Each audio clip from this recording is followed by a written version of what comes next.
Ang daming kangkong ga. Ang daming kangkong. Pupunta kami ng Nibali. O, dito muna kami dadaan sa bukid kasi mas malapit kung ikot pa kami ng kalsada malayo. Ito pa ito. Ang daming magkangkong. Ang sarap magkangkong.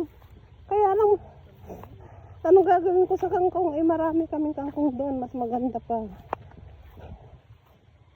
Ito native na kangkong Native na kangkong to. Ang dami Libre lang. Pag masipag ka talaga manguha ng igugulay, meron na Sa kabili ka lang ng tokwa. Ito ang pispan nila.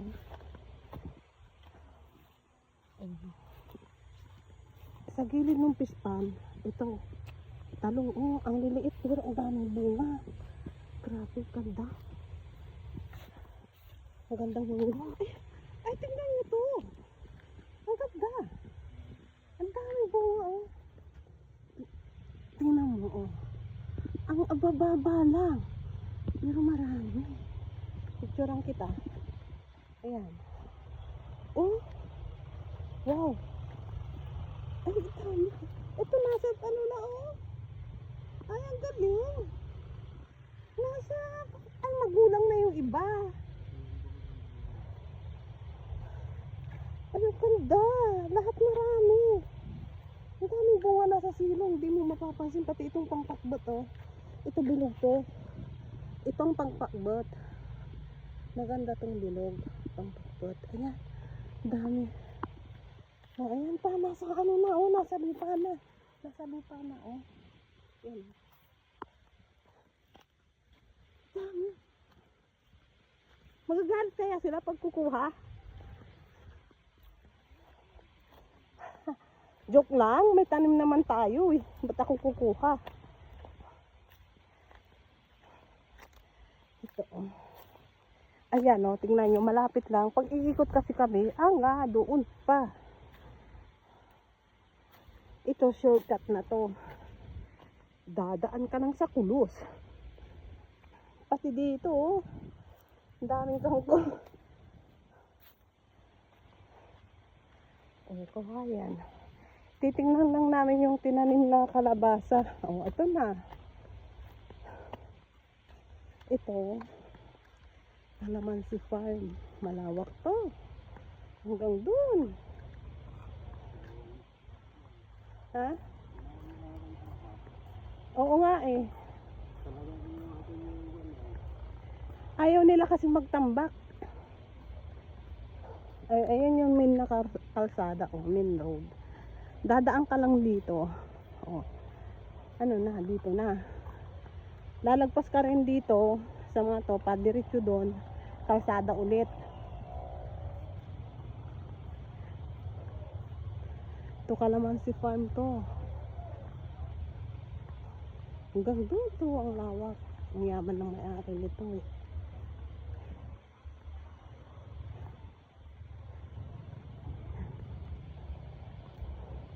Ito, pag natataniman na nila to.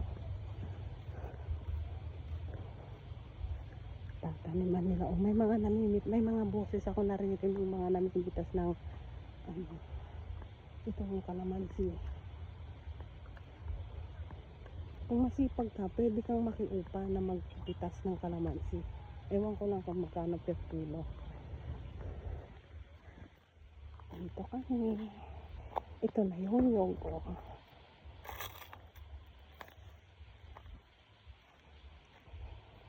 Ayan. Ayan, tignan nyo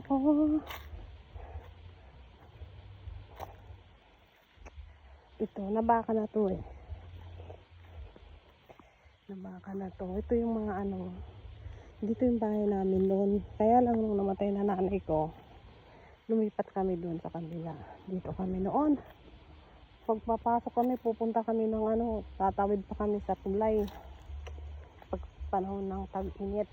Tag-init, tag-ulan. Inisprehan to ni Jo. Ito yung mga tanim namin Yan, kalabasa. Pero tataniman pa namin to. Ito lang inuna namin kasi yung mabilis pa lang lumaki yung kalabasa pag pinunla. Ito. Oh, yan na rin. Saka may bagyo. Saka sitaw. Kunti-kunti lang natanim. Yan. Pera din siguro to. Pero yung ano, yung sili, ano, hindi pa pwedeng ilipat. Ay, bakit to wala? Namatay? Ah, magalang, ano yun? Ay, upo. Oh, mga ano yan. May ano rin kami yung, ewan ko kung dadalhin ko to itatanim dito. Yung zucchini. Baka magtatanim ako dito ng zucchini. Oh. Ayun pa, ito ang tataniman namin. Baka yung pinunla namin na sili, kulang pa yun. Baka kamatis na lang. Yan o. Tapos ibenta sa Urdaneta.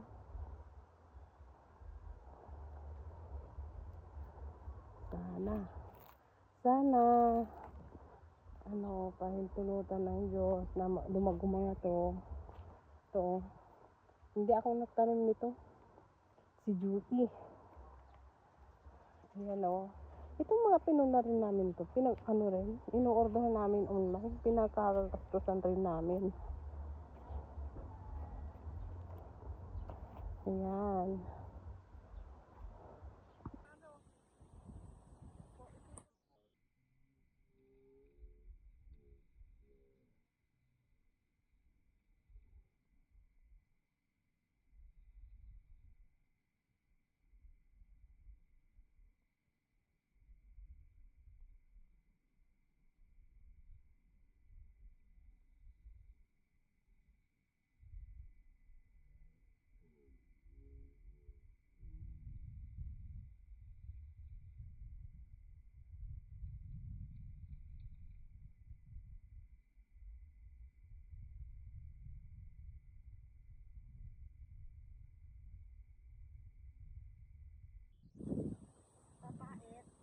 Punla ko.